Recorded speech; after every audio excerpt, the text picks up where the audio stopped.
ایمان اور یقین حاصل ہو تو پھر دعا کرے اللہ اس پر استقامت عطا فرمائے، پھر اس پہ ڈٹ جائے۔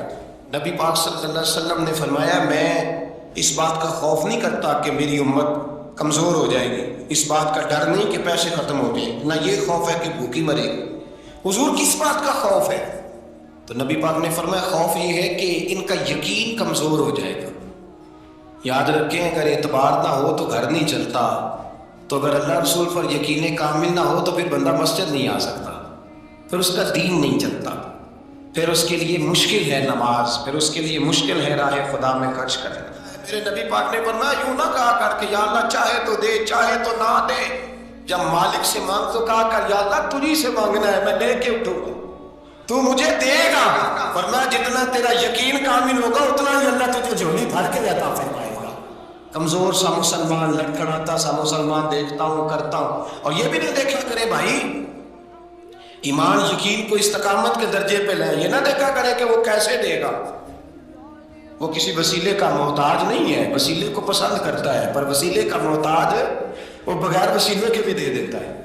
ہر آدمی ماں باپ کے ذریعے پیدا ہوتا ہے، اگر پیدا کرنا چاہے تو جناب عیسیٰ کو بغیر باپ کے پیدا کر دیتا ہے، اگر پیدا کرنا چاہے تو حضرت آدم کو بغیر ماں سے باپ کے پیدا کر دیتا ہے۔ جب یقین رکھے، یقین قرآن مجید پڑھیے،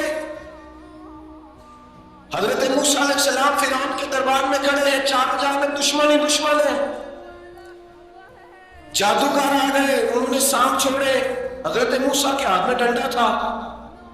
حضرت موسیٰ کہتے ہیں یا اللہ کیا کروں؟ اللہ تعالیٰ نے فرمایا اپنا سانپ پھینک دو۔ کہنا چاہیے تھا نا کہ یا اللہ ایک ہی تو شے ہے، اتنے سانپ ہے، بچانے کے لیے ڈنڈا ہے وہ پھینک دو۔ ڈنڈا پھینکا جاتا ہے، سانپ کو دیکھ کر کے قابو کیا جاتا ہے۔ یہ میرا اور آپ کا ذوق ہے نا، لیکن انبیاء کرام کا انداز ملاحظہ کیجیے میرے عزیزو۔ اللہ فرماتے ہیں ڈنڈا، اے موسیٰ ڈال دے اپنا عصا۔ پہلے نہیں فرمایا کہ سانپ بن جائے گا، فرمایا بس تو ڈال دے۔ میں اور آپ ہوتے ہیں تو سانپ سامنے ہے، ڈنڈا ہاتھ میں ہے، ہم کہیں گے عجیب بات ہے، یہی تو دفاع کی چیز ہے، اسی کو ڈال دوں تو بچوں گا کیسے؟ کہا ڈال دو، تو حضرت موسیٰ نے ڈال دیا، کہا میرے رب کا حکم ہے تو میرے لیے بہتر ہی ہوگا۔ اللہ فرماتے ہیں جب موسیٰ نے ڈالا تو میں نے اس ڈنڈے کو، اس عصا کو اژدہا بنا دیا۔ اب کبھی عصا بھی اژدہا بنے، کبھی چھڑی بھی بہت بڑا اژدہا بنی ہے، لیکن قرآن کہتا ہے جناب موسیٰ نے ڈالا تو اللہ نے اژدہا، بلکہ اس سے پیچھے چلیے، عورتیں کمزور یقین کی ہوتی ہیں نا، جناب موسیٰ پیدا ہوئے تو اللہ فرماتے ہیں میں نے موسیٰ کی ماں کے دل میں بات ڈالی، ماں کے دل میں، صندوق میں ڈال کے تو کس کو دریا میں بہا دے۔ اور بھائی صندوق میں کہہ سکتے ہیں نا آکسیجن کیسے جائے گی، اور دریا میں بچے بچنے کے لیے ڈالے جاتے ہیں کہ ڈوبنے کے لیے ڈالے جاتے ہیں۔ ماں کے دل میں یقین کمزور نہیں تھا ماں کا۔ انبیاء کے ماں باپ موحد ہوتے ہیں، دین کو ماننے والے، ماں کے دل میں اللہ نے بات، اللہ قرآن میں کہتے میں نے وحی کی، میں نے القاء کیا، میں نے بات ڈالی۔ حضرت موسیٰ کی ماں کہتی ہے میں نے ڈال کے نا سمندر پہ پیٹا، میں نے سمندر پہ پیٹا ڈال کے صندوق میں بند کر کے رب کے حوالے کیا۔ آپ فرماتے ہیں میرے مالک کا بھروسہ کیا تو پھر میرے مالک کا کام دیکھو، کمال دیکھو، میں نے دریا میں ڈالا، اللہ نے فرعون کے گھر میں میرے بیٹے کی پرورش کرا۔ یہ یقین کہ حضرت موسیٰ کے پاس قوم آئی، قرآن پڑھیے، کہا جناب پانی چاہیے، وَإِذِ اسْتَسْقَىٰ مُوسَىٰ لِقَوْمِهِ، موسیٰ نے اپنی قوم کے لیے پانی مانگا، ہم نے کہا فَانْفَجَرَتْ مِنْهُ اثْنَتَا عَشَرَةَ عَيْنًا، اپنا ڈنڈا پتھر پہ مارو۔ عقل والا آدمی ہوتا تو اڑ جاتا، کہتا یا اللہ پتھروں سے بھی کبھی پانی نکلا ہے، اتنی عصا کا ہاتھ مارو پتھر پہ ڈنڈا۔ اللہ کے نبی نے منٹ نہیں لگایا، آ کر کے ڈنڈا لگایا، فَانْفَجَرَتْ مِنْهُ اثْنَتَا عَشَرَةَ عَيْنًا۔ اللہ فرماتے ہیں جناب موسیٰ نے ایک عصا مارا، میں نے 12 چشمے جاری کر دیے۔ تو لے تو اللہ کرتا ہے، اللہ کہتا ہے پڑھ نماز روزی دوں گا، کہتا ہے سوچتا ہوں۔ اللہ فرماتا ہے آجا مسجد میں 13 ہو جاؤں گا، کہتا دیکھتا ہوں۔ رب فرماتا ہے تو میرے محبوب کی غلامی کر، میں تجھے محبوب بنا لوں۔ تو کہتا ہے تھوڑا بڑا ہو کے داڑھی رکھنی نہیں، ابھی سیانا ہو کے میں ذرا سرٹیفکیٹ لے لوں، ذرا حصے کے کتنے سالوں کے بعد آئے گی، پھر شروع کروں گا۔ پروگرام بنا رہا ہے، ابھی تو ارادے میں ہے۔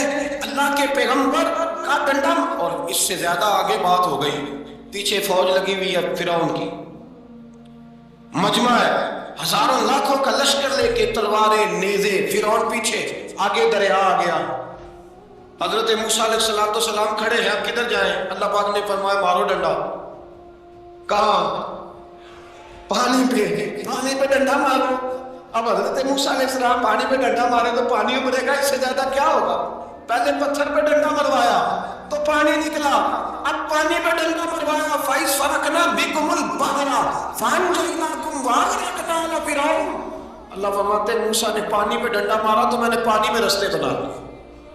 ایک جگہ ڈنڈا مارا تو پانی نکل آیا، دوسری جگہ عصا مارا تو پانی خشک ہو گیا، 12 چشمے بن گئے، 12 رستے بن گئے دریا میں سے۔ حضرت موسیٰ علیہ السلام گزر گئے اور اللہ فرماتے ہیں فرعون بھی آیا تو اسے میں نے غرق کر دیا، اور وہ کھڑا دیکھتا ہی رہ گیا کہ بنا کیا ہے۔ جب یقین کامل نصیب ہوتا ہے، اعتماد کی دولت اللہ دیتا ہے، جب انسان کو یہ انشراح صدر ہو جاتا ہے کہ میری نجات خدا کے حکم میں ہے اور رسول اللہ کے قدموں میں ہے، جب اسے یہ انشراح حاصل ہوتا ہے تو پھر نماز کا لطف آتا ہے۔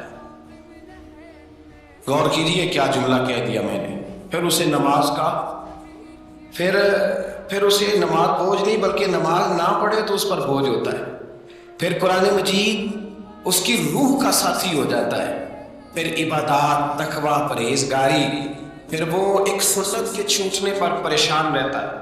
جب یقین کی دولت نصیب ہوتی، قرآن مجید فرقان حمید نے کہا ایمان لاؤ تو پھر ایمان پہ ڈٹ جاؤ، مسلمان بنو تو پھر اسلام پر۔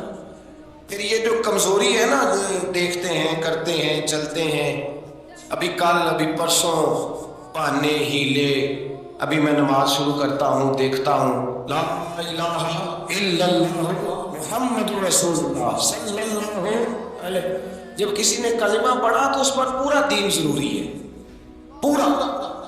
اب وہ یہ نہیں کہہ سکتا کہ تھوڑا تھوڑا کر کے آؤ۔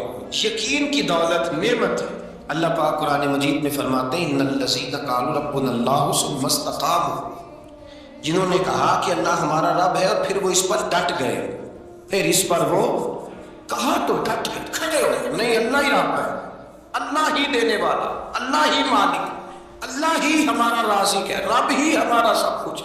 جب ڈٹ گئے تو فرمایا تتنزل علیہم الملائکہ، پھر میں ان کی مدد کے لیے آسمان سے فرشتوں کا نزول فرمایا کرتا ہوں۔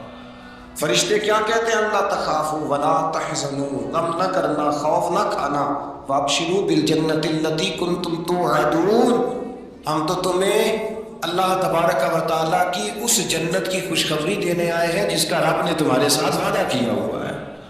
پھر فرشتوں کا نزول ہوتا ہے، لیکن شرط کیا ہے کہ ایمان لائے، اور پھر ایمان پر پھر یہ نہ سوچے کہ وہ کس طرح دے گا، وہ کیسے عطا کرے گا، وہ میری مدد کس طرح کرے گا، نظام کیسے چلے، ڈٹ جائے کہ میرے اللہ کا حکم ہے تو میں نے حلال ہی کھانا ہے، میرے رب کا حکم ہے تو میں نے تھوڑے پہ گزارا کرنا ہے، میرے مالک کا حکم ہے تو میں نے اپنی جیب دیکھنی ہے، دوسرے کی نہیں دیکھنی، میرے رب کا حکم ہے تو میں نے اس کی اطاعت میں رہنا۔ جب ڈٹ جائے گا اللہ کے احکامات پر، جب ڈٹ جائے گا تو اللہ فرماتا ہے پھر میں تیری مدد کے لیے فرشتوں کا نزول کروں گا۔ نبی پاک صلی اللہ علیہ وسلم نے فرمایا 2 دولتیں اگر کسی کو اللہ دے دے تو سمجھے اللہ نے اسے دنیا کی سب سے زیادہ دولت عطا فرما دی۔ یا رسول اللہ وہ کون کون سی چیزیں ہیں؟ فرمایا ایک جس شخص کو اللہ نے معاف کرنے کی دولت عطا کر دی، جو معاف کرنے لگ گیا، جس کی طبیعت میں درگزر آ گیا، جو معاف کرنے لگا، غلطیاں معاف کرنے لگا، جس کو ایک دولت یہ مل گئی، اور دوسرا میرے مصطفیٰ نے فرمایا جسے اللہ نے یقین کی دولت عطا فرما دی۔ جس کو یہ 2 دولتیں مل جائیں، ایک درگزر کرنا، دوسرا رب رسول پہ یقین کامل رکھنا، اسے کائنات کی ہر شے مل گئی۔ میرے نبی پاک نے فرمایا جب بھی دعا مانگو خدا سے یہ 2 نعمتیں مانگا کرو، عرض کیا کرو اے اللہ درگزر کی دولت عطا فرما، اے اللہ تو ہمیں یقین کی دولت عطا فرما، ایمان کی قوت اور پختگی نصیب فرما۔ میرے بھائی حضور نے فرمایا مانگ کے لو۔ کمزور ایمان والا شخص کسی کام کا نہیں ہوتا۔ جس آدمی کے ذہن میں شک کا بیج ایک دفعہ جنم لیتا ہے وہ آدمی تو غلام سے بدتر ہے، بے کیف سجدہ، روٹھی روٹھی سی عبادت، اس کی زندگی کیفیات سے خالی ہے۔ جس شخص کو پتہ چل جائے نا لوگ میرے مخالف ہیں، اس کا تو سجد رہتا ہی کوئی نہیں۔ اصل بات یہ ہوتی ہے کہ یہاں سوچ بیٹھا ہے کہ دنیا میرے خلاف ہے، یہاں مخالفت یہاں بیٹھ گئی ہے، دو بندے باتیں کر رہے ہیں تو پریشان ہے، میرے خلاف ہی لگے ہوئے ہیں، میری ہی بات ہو رہی ہے، کیونکہ اصل تکلیف کہاں ہے؟ اور اگر یہاں یقین کامل ہو گیا نا کہ سارے مجھ سے پیار ہی کرتے ہیں، تو پھر دو